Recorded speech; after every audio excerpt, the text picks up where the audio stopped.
ಪಾಂಡವರು ವನವಾಸಕ್ಕೆ ಹೋದಾಗ ಒಂದೇ ಕಡೆ 2-3 ವರ್ಷ ಉಳ್ಕೊಬಿಟ್ರಂತೆ. ನಿಧಾನವಾಗಿ ಅಲ್ಲಿ ಎಲ್ಲ ವನ್ಯಜೀವಿಗಳನ್ನ ಹಂಟ್ ಮಾಡಿ ಮಾಡಿ ಮಾಡಿ ಕೊನೆಗೆ ಒಂದು ರಾತ್ರಿ ಧರ್ಮರಾಯನ ಕನಸಿನಲ್ಲಿ ಒಂದು ಸ್ತನಿಜೀವಿ ಬಂದು ಹೇಳ್ತಾರೆ, ಅಣ್ಣ ನೀವು ಬೇರೆ ಕಡೆ ಹೋಗಿ ನಮಗೆ ಸ್ವಲ್ಪ ರಿಕವರ್ ಆಗೋಕ್ಕೆ ಟೈಮ್ ಕೊಡಿ ಅಂತ ಹೇಳ್ತಾರೆ. ಅಂತ ಹೇಳಿದಾಗ ಆಗ ಧರ್ಮರಾಯನಿಗೆ ಜ್ಞಾನೋದಯ ಆಗಿ ಸಾಕು ನಾವು ಇನ್ನೊಂದು ಅರಣ್ಯಕ್ಕೆ ಹೋಗೋಣ ಅಂಥೇಳಿ ಹೇಳ್ತಾರೆ. ಮಾಧವ್ ಗಾಡ್ಗೀಳಂದ್ರೆ ಯಾರು, ಅವ್ರ ಬಗ್ಗೆ ಅವರ ಹಿಂದಿನ ಸಾಧನೆಗಳು ಏನೇನು ಅದ್ರ ಬಗ್ಗೆ ನಮಗೆ ಹೆಚ್ಚಿಗೆ ಜನಕ್ಕೆ ಗೊತ್ತಿಲ್ಲ. ಮಾಧವ್ ಗಾಡ್ಗೀಳ್ ನಮ್ಮ ದೇಶ ಕಂಡ ಅತ್ಯಂತ ಅಪರೂಪದ ಜನಪರ ವಿಜ್ಞಾನಿ, ಪರಿಸರ ಪರ ವಿಜ್ಞಾನಿ. ನಮ್ಮ ಶಿರ್ಸಿ ಸಮೀಪದ ಬೈರುಂಬೆ ಹಳ್ಳಿಯ ಶ್ರಮಿಕರ ಬಾಯಲ್ಲೂ ಅವ್ರ ಹೆಸರು ನೆಲೆದಾಡಬೇಕಾದ್ರೆ ಹಿ ಹ್ಯಾಡ್ ಸಮ್ ಇಂಪ್ಯಾಕ್ಟ್. ಕಂಡಲ್ಲಿ ಕ್ವಾರಿ, ಧನದಾಹದ ಮಾರಿ, ಬಡ ಜೀವಿಗಳ ಬದುಕಿಗೆ ಇನ್ನೆಲ್ಲಿದೆ ದಾರಿ, ಎಲ್ಲೆಲ್ಲಿ ನೋಡಿದರೂ ಬೆತ್ತಲೆಯ ವನಸ್ತ್ರೀ, ಅದನ್ನೆಷ್ಟು ಸಹಿಸಿತು ಕ್ಷಮೆಯ ಧರಿತ್ರಿ. ಪ್ರೊಫೆಸರ್ ಮಾಧವ್ ಗಾಡ್ಗೀಳ್ ಅವರ ಏರುಘಟ್ಟದ ನಡಿಗೆ ಈ ಪುಸ್ತಕವನ್ನು ನಾನು ಮತ್ತು ನನ್ನ ತಂಗಿ ಶಾರದಾ ದಾವಡೆ ಇಬ್ಬರು ಸೇರಿ ಅನುವಾದ ಮಾಡಿದ್ವಿ. ಮಾಧವ್ ಗಾಡ್ಗೀಳ್ ಯಾರು ಅಂತ ನಾವೇನು ಕನ್ನಡದವ್ರಿಗೆ ಹೊಸದಾಗಿ ಹೇಳಬೇಕಾಗಿಲ್ಲ. ಸಾಕಷ್ಟು ಅವರ ಹೆಸರು ಕಳೆದ 10 ವರ್ಷಗಳಿಂದ ಚಾಲ್ತಿಯಲ್ಲಿದೆ. ಬೇರೆ ಒಂದು ಕಾರಣಕ್ಕಾಗಿ ಚಾಲ್ತಿಯಲ್ಲಿದೆ. ಯಾಕಂದರೆ ಪಶ್ಚಿಮ ಘಟ್ಟವನ್ನು ಅವರು ಮುಂದಿನ ಪೀಳಿಗೆಗಳಿಗಾಗಿ ಹೇಗೆ ಉಳಿಸ್ಬೇಕು ಅನ್ನೋದ್ರ ಬಗ್ಗೆ ಸಾಕಷ್ಟು ಅಧ್ಯಯನ ಮಾಡಿ ಯಾಕೆ ಉಳಿಸ್ಬೇಕು, ಹೇಗೆ ಉಳಿಸ್ಬೇಕು ಅನ್ನೋದ್ರ ಶಿಫಾರಸು ಮಾಡಿದರು. ಆದರೆ ಆ ಸಮಿತಿಗೆ ಗಾಡ್ಗೀಳ್ ಸಮಿತಿ ವರದಿ ಅಂತಲೇ ಹೆಸರಿದೆ. ಈಗ ಆ ಗಾಡ್ಗೀಳ್ ಸಮಿತಿ ವರದಿ ಬೇಡ ಅನ್ನೋರು ಸರ್ಕಾರಿ ಧೋರಣೆ, ಆ ಸಮಿತಿ ಜಾರಿಗೆ ಬರೋದು ಬೇಡ ಅಂತಿದ್ರು. ಆದರೆ ಜನರು, ಪರಿಸರಾಸಕ್ತ ಜನ ಅದು ಇರಲಿ, ಆ ಗಾಡ್ಗೀಳ್ ಸಮಿತಿ ವರದಿ ಅತ್ಯಂತ ಅಚ್ಚುಕಟ್ಟಾಗಿ ಜಾರಿಗೆ ಬರಬೇಕು ಅಂತ ಒತ್ತಾಯ. ಹೀಗಾಗಿ ಹಾಗಿದ್ರೆ ಮಾಧವ್ ಗಾಡ್ಗೀಳ್ ಅಂದರೆ ಯಾರು, ಅವ್ರ ಬಗ್ಗೆ ಅವರ ಹಿಂದಿನ ಸಾಧನೆಗಳು ಏನೇನು ಅದ್ರ ಬಗ್ಗೆ ನಮಗೆ ಹೆಚ್ಚಿಗೆ ಜನಕ್ಕೆ ಗೊತ್ತಿಲ್ಲ. ಅವರೊಂದು ಆತ್ಮಕಥೆ ಬರೆದಿದ್ದಾರೆ. ಸಾಮಾನ್ಯವಾಗಿ ವಿಜ್ಞಾನಿಗಳು ಆತ್ಮಕಥೆ ಬರೆಯೋದು ತುಂಬ ಅಪರೂಪ. ಬರೆದ್ರೆ ಅದು ಜನಕ್ಕೆ ಅರ್ಥ ಆಗೋದಿಲ್ಲ ಅನ್ನೋ ರೀತಿ. ಆದರೆ ಮಾಧವ್ ಗಾಡ್ಗೀಳ್ ಹಾಗಲ್ಲ. ಮಾಧವ್ ಗಾಡ್ಗೀಳ್ ನಮ್ಮ ದೇಶ ಕಂಡ ಅತ್ಯಂತ ಅಪರೂಪದ ಜನಪರ ವಿಜ್ಞಾನಿ, ಪರಿಸರ ಪರ ವಿಜ್ಞಾನಿ.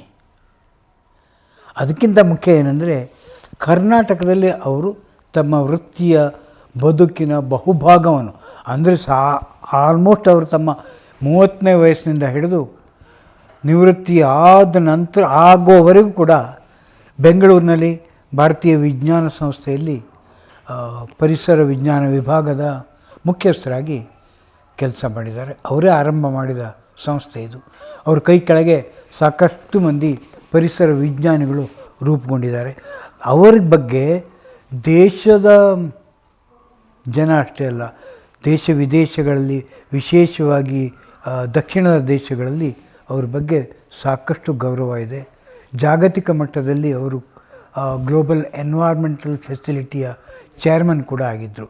ಹೀಗೆ ವಿಶ್ವಮಟ್ಟದ ಖ್ಯಾತಿ ಇರುವಂಥ ವಿಜ್ಞಾನಿಯೊಬ್ಬರು ನಮ್ಮ ಶಿರ್ಸಿ ಸಮೀಪದ ಬೈರುಂಬೆ ಹಳ್ಳಿಯ ಶ್ರಮಿಕರ ಬಾಯಲ್ಲೂ ಅವ್ರ ಹೆಸರು ನೆಲೆದಾಡಬೇಕಾದ್ರೆ ಹಿ ಹ್ಯಾಡ್ ಸಮ್ ಇಂಪ್ಯಾಕ್ಟ್. ಅದು ಇದರಲ್ಲಿ ಇದೆ. ಅವರು ಇಂಗ್ಲೀಷ್ನಲ್ಲಿ ಇದನ್ನು ಬರೆದಿದ್ದರು. ಕೇವಲ ಕರ್ನಾಟಕಕ್ಕಷ್ಟೇ ಅಲ್ಲ, ಇದು 7 ಭಾಷೆಗಳಿಗೆ ಆಗಲೇ ತರ್ಜುಮೆಯಾಗಿ ಅದು ಒರಿಸ್ಸಾ, ತಮಿಳು, ತೆಲುಗು, ಮಲಯಾಳಂ, ಹಿಂದಿ ಆಗ್ತಾ ಇರಬೇಕಾದ್ರೆ ಕನ್ನಡದಲ್ಲಿ ಅವರಾಗೆ ನನ್ನನ್ನು ಕೇಳಿದ್ರು ಇದನ್ನು ಕನ್ನಡದಲ್ಲಿ ಮಾಡಿಕೊಡ್ತೀರಾ ಅಂಥೇಳಿ. ಯಾಕೆಂದರೆ ನನಗೆ ಅವರಿಗೆ ಒಡನಾಟ ಸಾಕಷ್ಟು ಅನ್ಯೋನ್ಯವಾಗಿತ್ತು. ನನ್ನ ಅನೇಕ ಲೇಖನಗಳಿಗೆ ಅಥವಾ ಆಗಿನ ಪರಿಸರ ಚಳವಳಿಗೆ ಬೇಕಾದ ಅನೇಕ ವೈಜ್ಞಾನಿಕ ಮಾಹಿತಿಗಳನ್ನು ಬೇಕಾದರೆ ನಾನು ಅವ್ರ ಹತ್ರ ಹೋಗ್ತಿದ್ದೆ. ಅಫ್ಕೋರ್ಸ್ ಬೇರೆ ಬೇರೆ ವಿಜ್ಞಾನಿಗಳ ಜೊತೆ ನಾನು ಸಂಪರ್ಕದಲ್ಲಿದ್ದೆ. ಆದರೆ ವಿಶೇಷವಾಗಿ ಇವರು ಹಳ್ಳಿ ಕಡೆ ಓಡಾಡ್ತಾರೆ, ಆದಿವಾಸಿಗಳ ಕಡೆ, ಗಿರಿಜನರ ಇದ್ದಲ್ಲಿ ಹಾಡಿಗೆ ಹೋಗಿದ್ದಾರೆ, ನಿರಂತರವಾಗಿ ಚಲಿಸ್ತಾನೆ ಇರ್ತಾರೆ. ಅವರು ಸಂಶೋಧನೆ ಅಂದರೆ ಅವರಿಗೆ ಬೇರು ಮಟ್ಟದ ಸಂಶೋಧನೆ, ಕೇವಲ ಲ್ಯಾಬೊರೇಟ್ರಿಲೋ ಅಥವಾ ಗ್ರಂಥಾಲಯದಲ್ಲೋ ಕೂತ್ಕೊಂಡು ಮಾಡೋ ಸಂಶೋಧನೆ ಅಲ್ಲ ಅಂತ. ಅವರಿಗೆ ಪಶ್ಚಿಮ ಘಟ್ಟದಲ್ಲೇ ಹುಟ್ಟು ಬೆಳೆದವರು ಅವರು, ಅಂದರೆ ಪುಣೆಯಲ್ಲಿ, ಅಂದರೆ ಮಹಾರಾಷ್ಟ್ರದ ಪಶ್ಚಿಮ ಘಟ್ಟದಲ್ಲಿ.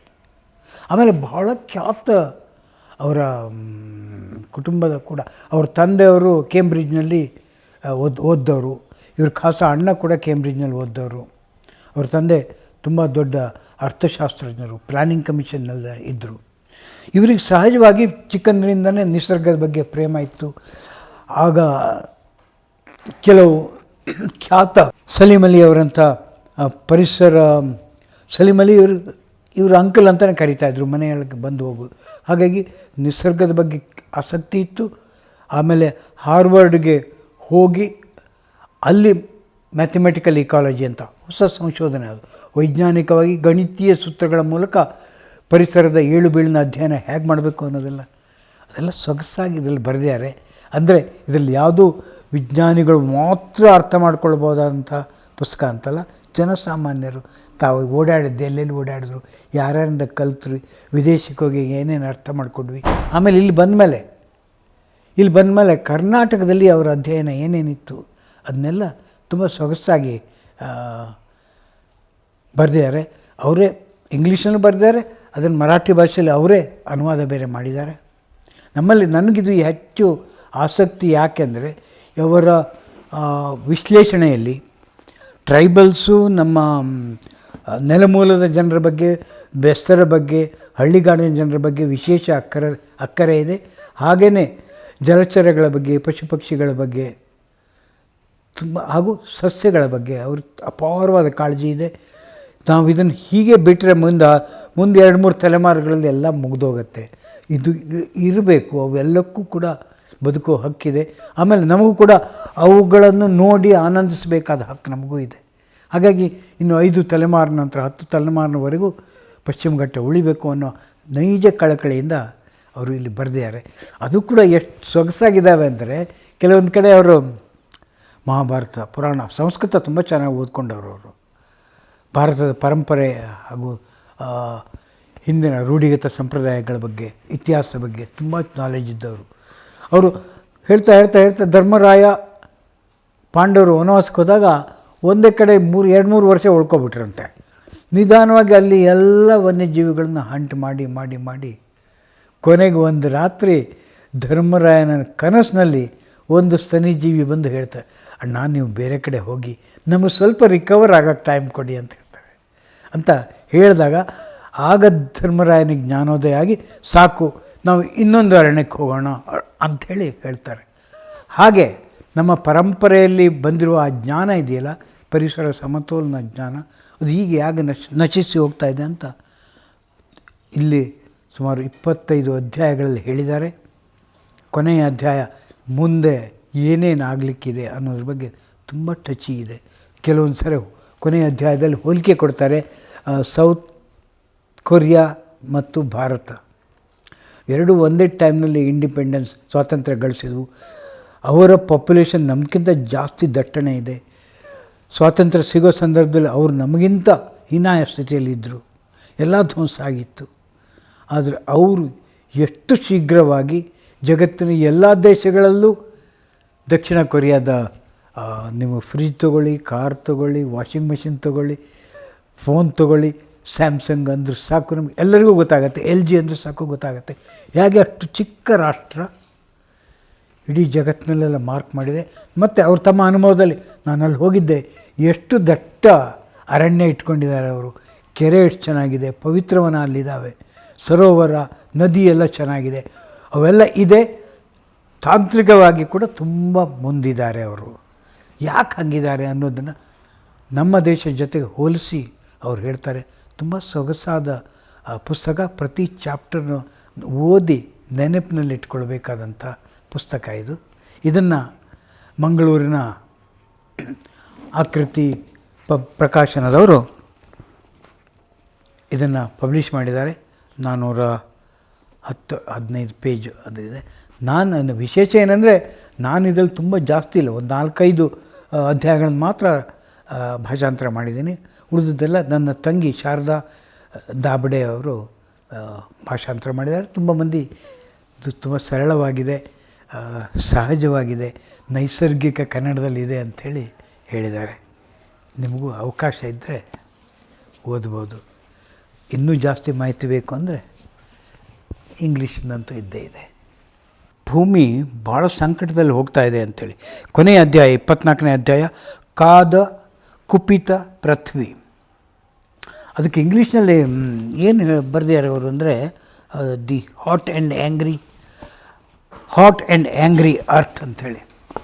ಅದನ್ನು ಅವರು ಇಂಗ್ಲೀಷಲ್ಲಿ ಬರೆದಿದ್ದಾರಲ್ವಾ, ಅದನ್ನು ನಾನು ನೇರವಾಗಿ ತರ್ಜುಮೆ ಮಾಡಿಲ್ಲ, ಕನ್ನಡಕ್ಕೆ ಹೇಗೆ ಹೊಂದುವ ರೀತಿಯಲ್ಲಿ.